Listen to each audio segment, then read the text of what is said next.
Hello everybody, Benjamin Johnston here. So we're still continuing the Uncharted series. I've done a review for Uncharted Drake's Fortune. If you haven't seen that yet, I suggest checking that out. But now let's get into Uncharted 2 Among Thieves. So overall, I consider Uncharted Drake's Fortune a really fun action game.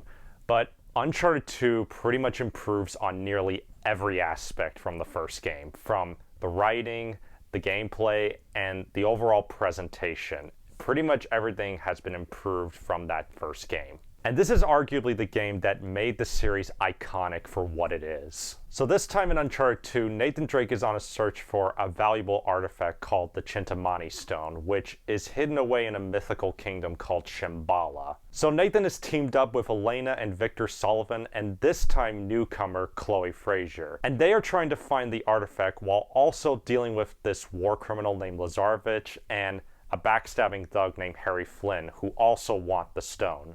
Right from the opening sequence of this game, it will have you hooked. Like, in the first game, it was pretty simple in terms of how things are set up, but in the second game, like, it just throws you right into the middle of a dangerous situation where Nathan Drake is hanging for dear life on a train, and you're just like, how did you get into this scenario? And it has you curious to find out how he did get into this scenario. So it's like a really great hook for the rest of the game. Probably one of the best additions to this series in terms of story is the addition of a new character named Chloe Frazier, played by a voice actress that has the deep, seductive voice that is sweet music to my ear, Claudia Black. She's essentially another love interest for Nathan Drake, but she represents the darker side of Nathan Drake's personality. She is essentially more of a survivalist and less idealistic in comparison with Elena Fisher from the first game. And so a love triangle happens between Elena, Chloe, and Nathan, and what's great about it is that it's not annoying like in other movies. It's very much played for laughs, and they have very funny banter back and forth, and it reflects well their personalities, how they kind of differ from one another. The graphics in this game are even more impressive than the first game. I mean, the first game was already really well done in terms of fidelity, but Uncharted 2 just outdoes it even further with the scale of the environments, the environmental object interactions, and the variety of locations that you go to. And it still leaves a strong impression more than 10 years since its release. I mean, stuff like the snow in the mountains and stuff that you interact with, I mean, that still looks pretty solid right now. Even some of the quieter moments in the game, like there's a whole section in the game where you're walking around this village and it's like in the mountains, and it really feels like it's alive. Like the people there, the way the wind interacts with the bits of the environment, like it really feels like you're actually in this village and fully immersed into this game.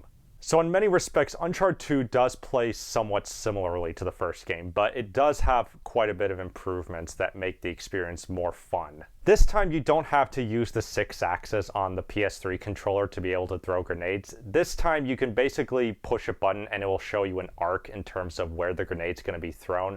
So you don't have to stick out of cover to be able to do it. You can stick to cover and still throw the grenade safely. So it's much better implemented this time than the first game. Also, melee combat is also a big improvement. You no longer have to do a crazy button combination to take the enemy down quickly.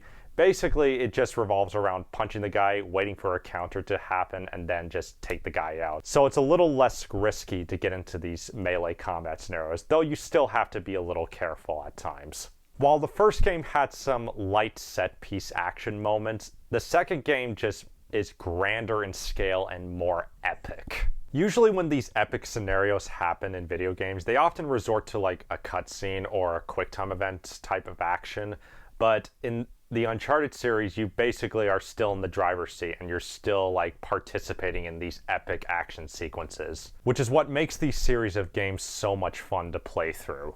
Probably one of the most iconic action sequences in video games is in this one, and that is the train level. And it is, in my opinion, one of the best action sequences I've ever played in a video game. Like, just in terms of pure action. This is a scenario where you're essentially going through the train cars trying to get to the front of the train, and a lot of stuff is happening while you're trying to get there. You're trying to deal with enemies that are in your way.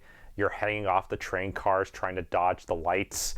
And there's also a helicopter that attacks at one point. Like, it just gets bigger and bigger as you keep going through this level. And it is a spectacle to behold. Like, even if you're not playing the game, it's still rather fun to watch. As far as problems with the game goes, like, it's really hard to find, like, big major faults with this game. I think the only thing that was slightly underdeveloped was the stealth system. Basically, if you want to be very successful at stealth, you have to go down like a predetermined path that it has laid out. And once you get seen in that scenario, basically the stealth sections are over and you just go back to shooting people. Uncharted 2 is not only a great sequel and a big improvement over the first game, it's probably one of the best action-adventure games I've ever played.